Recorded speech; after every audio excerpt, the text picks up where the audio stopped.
Hello students, I am Navodit Sharma and I welcome you all to this platform of Celsius institute. आज के video में हम discuss करने वाले हैं एनटीएससी का 2020 वाला जो हमारा पेपर हुआ है उसके सारे क्वेश्चंस के फिजिक्स सेक्शन को। ठीक है, स्टार्ट करते हैं हम क्वेश्चन नंबर 1 के साथ में। फर्स्ट क्वेश्चन पूछ रहा है हमारा group of vector quantities are. ठीक है, तो हमें पता है वेक्टर क्वांटिटीज क्या होती है, जिनमें मैग्नीट्यूड भी होता है और डायरेक्शन भी होता है, और वो वेक्टर अलजेब्रा के लॉज को फॉलो भी करते हैं। ठीक है, तो अगर हम फर्स्ट ऑप्शन की बात करें डिस्प्लेसमेंट, वेलोसिटी, टाइम, तो यहाँ पे डिस्प्लेसमेंट और वेलोसिटी तो वेक्टर है लेकिन टाइम वेक्टर क्वांटिटी नहीं है, इसलिए ये ऑप्शन हमारा क्या हो जाएगा, गलत हो जाएगा। सेकंड ऑप्शन में एरिया, डेंसिटी एंड मास, तो यहाँ पे एरिया हालांकि वेक्टर होता है लेकिन डेंसिटी और मास वेक्टर नहीं होते हैं, तो ये दोनों स्केलर क्वांटिटीज हैं, इसलिए ये ऑप्शन भी गलत हो जाएगा। थर्ड है speed, length and impulse, again speed और लेंथ दोनों ही वेक्टर नहीं होते। ठीक, और फोर्थ ऑप्शन है वेलोसिटी, एक्सेलरेशन एंड फोर्स, तो ये तीनों ही क्वांटिटीज क्या होती है, वेक्टर क्वांटिटीज होती है, ये चीज हमें पता है, इसलिए इसका करेक्ट आंसर है डी ऑप्शन। ओके, आते हैं सेकंड क्वेश्चन के ऊपर। सेकंड क्वेश्चन में पूछा है velocity time graph of any object moving with uniform velocity. Simple question, simple velocity time graph ही दे दिया है और यूनिफॉर्म वेलोसिटी से मूव करने वाले ऑब्जेक्ट के लिए ग्राफ पूछा है। यूनिफॉर्म वेलोसिटी मतलब जिसकी वेलोसिटी में कोई चेंज नहीं आ रहा, तो वेलोसिटी कांस्टेंट सिर्फ एक ही ऑप्शन में है, that is option number 4। Time के साथ में वेलोसिटी में इसमें कोई चेंज नहीं आ रहा है, इसलिए आंसर क्या हो जाएगा, option number 4। Third question, if force, momentum and displacement are represented by A, B and C respectively, then the term AC upon B will represent। और फिर हमें 4 ऑप्शंस दे दिए। इस क्वेश्चन को आप यूनिट्स की हेल्प से बहुत इजीली सॉल्व कर सकते हैं। ठीक है, किस तरह से बोला है, फोर्स, मोमेंटम और डिस्प्लेसमेंट है A, B और C से, और AC अपॉन B पूछा है, तो मतलब A into C upon B।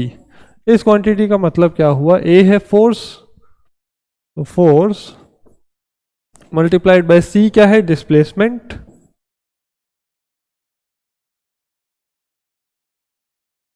और डिवाइड बाय मोमेंटम।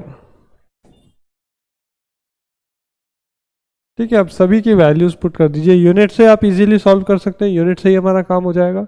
फोर्स की यूनिट क्या होती है, kilogram metre per second square, multiplied by displacement की यूनिट क्या होती है, मीटर, और नीचे मोमेंटम की यूनिट क्या होगी, मोमेंटम होता है m इंटू वी, तो इसकी यूनिट क्या हो जाएगी, किलोग्राम मीटर पर सेकेंड, तो वो पर सेकेंड का सेकेंड ऊपर चला जाएगा, ये भी क्या है, पर सेकेंड का स्क्वायर है। ठीक है, तो किलोग्राम से किलोग्राम कैंसिल हो गया, इस मीटर से ये मीटर कैंसिल हो गया, एक सेकेंड से ये सेकेंड कैंसिल हो गया, बचा क्या, मीटर पर सेकेंड। ठीक है, तो मीटर पर सेकेंड किसकी यूनिट है, स्पीड या वेलोसिटी की। ठीक है, तो यहाँ पे ऑप्शन क्या हो जाएगा, मोमेंटम नहीं है, एक्सेलरेशन नहीं है, velocity is the right answer. ठीक है, तो डायरेक्टली इसको यूनिट्स की हेल्प से इजीली सॉल्व कर सकते थे, और ऐसे नहीं करना है तो फोर्स इनटू डिस्प्लेसमेंट को फिर आप क्या लिख सकते हैं, वर्क लिख सकते हैं, तो उसकी यूनिट क्या हो जाएगी, जूल हो जाएगी, फिर उसको मीटर पर सेकेंड से डिवाइड करेंगे, तो जैसे जूल है वो एनर्जी की भी यूनिट होती है, तो that is half m into V square. ठीक है, और मोमेंटम होता है m इंटू वी, तो इससे ये कैंसिल आउट हो जाएगा और बचेगा क्या, वेलोसिटी। तो यहाँ से भी जा सकते हैं, दोनों ही ऑप्शन, दोनों ही चीज़ गलत नहीं है, दोनों ही तरीके बिल्कुल सही है। ठीक है, आंसर सेम ही आएगा। Next question, the mass of a person on earth surface is 60 kilogram, then its mass on moon will be. अब यहाँ पे कंफ्यूज करने की ट्राई करिए। ठीक है, सिंपली मास दे दिया अर्थ के सरफेस पे और मून के सरफेस पे भी मास ही पूछ लिया। जनरली वेरिएशन आता है जी में, तो उसके कारण वेट की वैल्यू चेंज हो जाती है। वेट मून के ऊपर क्या हो जाता, 1/6 हो जाता, तो अगर ये वेट पूछता तो यहाँ पे 10 न्यूटन आंसर होता, और ये भी 60 न्यूटन गिवन होता, लेकिन मास पूछा है तो मास में तो कोई चेंज नहीं आएगा, इसलिए इसका आंसर क्या रहेगा, फर्स्ट ऑप्शन ही रहेगा। तो यहाँ पे थोड़ा सा कंफ्यूज करने की आपको ट्राई करी है। Next question, on half the distance between two masses the gravitational force between them will be. यहाँ पे लैंग्वेज में थोड़ी सी प्रॉब्लम है, इसमें बेसिकली ये कहना चाह रहा है कि डिस्टेंस हाफ कर देने पर ग्रेविटेशनल फोर्स तो कोई दो ऑब्जेक्ट्स के बीच में क्या हो जाएगा। तो हमें ये पता है कि ग्रेविटेशनल फोर्स क्या होता है, capital G m1 m2 upon r square, जहाँ पे m1 होता है हमारा एक मास, m2 होता है हमारा दूसरा मास, और r होता है इनके सेंटर्स के बीच का डिस्टेंस। अब क्या कह रहा है कि r को क्या कर दिया जा रहा है, हाफ कर दिया जा रहा है, तो r को अगर आप r/2 कर देंगे तो ये फोर्स कितना बन जाएगा, G m1 m2 upon r/2 का होल स्क्वायर। तो ये वैल्यू अगर हम बोल रहे हैं f, तो ये वैल्यू क्या आएगी, यहाँ पे r स्क्वायर बाय 4 बनेगा और वो 4 ऊपर आएगा, तो ये वैल्यू किसके इक्वल होगी, 4 टाइम्स f के इक्वल होगी, राइट। तो जो आंसर हो जाएगा वो क्या हो जाएगा हमारा, 4 टाइम्स हो जाएगा। डिस्टेंस हाफ कर देंगे तो फोर्स 4 टाइम्स इंक्रीज हो जाएगा। Okay, next question, speed of the wave is 250 metre per second, its wavelength is 50 centimetre, then frequency will be. Directly एक रिलेशन हमें पता होता है वेव के लिए, ये speed is equal to v is equals to f lambda, v is equals to f times lambda. यहाँ पे v होती है स्पीड, f है फ्रीक्वेंसी और लैम्डा होती है वेवलेंथ। अब हमसे फ्रीक्वेंसी पूछिए तो फ्रीक्वेंसी की वैल्यू कितनी आ जाएगी, v अपॉन लैम्डा। हम दोनों वैल्यूज पुट कर देंगे। वेलोसिटी कितनी है 250 मीटर पर सेकेंड, यूनिट्स का ऑफकोर्स ध्यान रखना है। लैम्डा कितना है 50 सेंटीमीटर, तो इसको आप कन्वर्ट करेंगे तो 50 into 10 raise to the power -2 metre, ये मीटर से मीटर कैंसिल, ठीक है। अब ये 10 की पावर -2 ऊपर जाएगा, तो ये वैल्यू कितनी बनी 250 मल्टीप्लाइड बाय 100 अपॉन 50, और यूनिट क्या है 1 अपॉन सेकेंड, तो वो हर्ट्ज बन जाएगी, ठीक है ना। ये तो यूनिट हो गई, और ये कितना है ट्वाइस, तो this is 500 hertz. Okay, so answer हमारा क्या हो जाएगा, ऑप्शन नंबर बी, ठीक है। Direct v is equals to F lambda फॉर्मूले पे बेस्ड क्वेश्चन।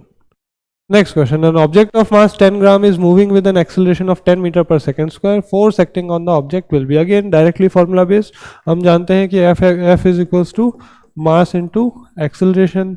मास की वैल्यू कितनी है 10 into 10 raise to the power -3 kilogram, acceleration कितना है 10 मीटर पर सेकेंड स्क्वायर, तो ये वैल्यू कितनी बन जाएगी 100 इंटू 10 की power -3 kilogram metre per second square. तो ये वैल्यू तो क्या हो गई न्यूटन, और ये वैल्यू क्या है 0.1, ठीक है। तो आंसर क्या हो गया 0.1 newton. So option B is the right answer, ठीक है। Direct formula based question again. Next question number 9, lens formula है, सीधा फार्मूला ही पूछ लिया। तो डायरेक्ट हमें पता है मिरर फार्मूला क्या होता है 1/v plus 1/u is 1/f, और लेंस फार्मूला क्या होता है 1/v minus 1/u is equals to 1/f, ठीक है, direct formula. Next, focal length of a lens is 50 centimetre, in dioptre power of the lens will be. तो again direct formula based question, power of a lens क्या होती है, power of a lens होता है 100 centimetre upon focal length in centimetre, ठीक है। तो 100 यहाँ पे वैल्यू डायरेक्ट पुट करते हैं, और फोकल लेंथ को किस में सेंटीमीटर में पुट करते हैं। तो सेंटीमीटर में ये कितनी है 100/50, तो डायरेक्टली पावर की वैल्यू कितनी आ गई 2 dioptre.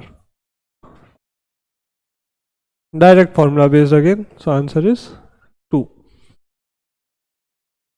Next question, correct relation between radius of curvature and focal length. तो again direct relation, radius of curvature is what twice of focal length. इसकी तो हमने डेरिवेशन भी करी है कि focal length is half of radius of curvature, ठीक है। तो डायरेक्ट फॉर्मूला बेस्ड क्वेश्चन।